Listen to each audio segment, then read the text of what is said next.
Welcome to Going the Extra Mile, a podcast brought to you by Newleaf Training and Development. Each edition is sure to lift your spirit and encourage you in today's working world. Enjoy! A few years ago, we moved house, and one of the most important decisions, where to buy our gas.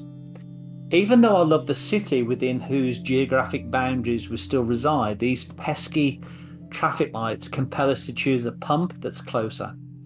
Back in the day, Marketing 101 taught us about the traditional marketing mix. This framework was originally devised as the 4 Ps: price, promotion, product, and place, by E. Jerome McCarthy, a marketing professor at Michigan State University in the 1960s.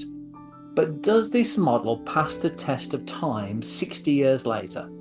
In a mature, saturated marketplace like Southern California, I'd suggest that only 2 true differentiators remain.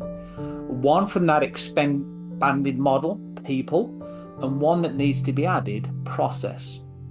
So the 3 gas stations I considered all promoted the price of their products in almost identical ways. One of them was located, let's call that place, on a corner that would save me approximately 87 seconds. Is that enough time to convince me to become a loyal customer? In Los Angeles County, nearly 1.5 minutes can be an absolute game changer. Ultimately, it was the people component that drove my decision. At the first station, the clerk didn't even look up from his phone to acknowledge the transaction. At the second, I asked the clerk a question. He just stared blankly at me.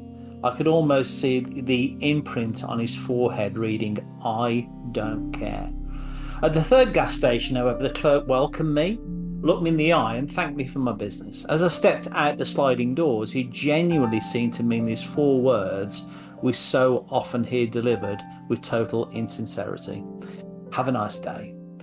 See, when McCarthy first formulated his model, technology was actually in its infancy. Sticking with the theme of alliteration, I'd suggest the modern execution of marketing relies heavily on a new process: P, process.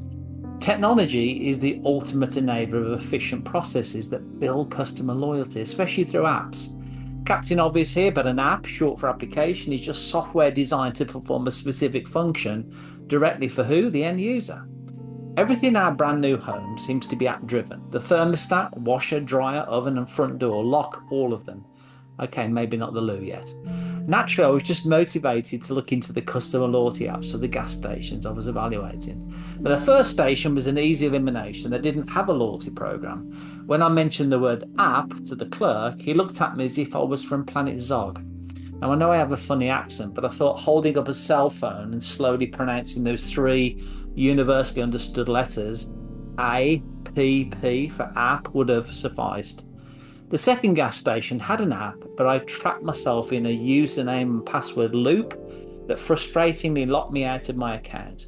I emailed customer support only for an automated system to thank me for my message and ask me to explain the exact issue I just detailed. After my 4th failed attempt at a resolution and with no real person to speak to on that retro device called a telephone, I deleted the app and drove on. By the time I tried the 3rd gas station, I was already implicitly biased towards them due to the sincerity of their people, a culture that clearly spanned the whole staff, not just one member. And to my delight, their loyalty app didn't just work, it worked beautifully. It anticipated my need at the pump, rewarded me for my purchase, and clearly showed how to redeem my points. I think this is going to be a great relationship. In summary, it was the people and the process at the 3rd gas station that won me over. Although as I glanced across the street at the station just sitting 87 seconds closer to home, the competition might still be on. I hope you found that short story useful, and if you did, feel free to rate, review, and share this podcast. We'll be back next week with another episode, and we also invite you to check out our other weekly podcast, Take 5, an inspiring interview with a leader worth listening to. Bye for now.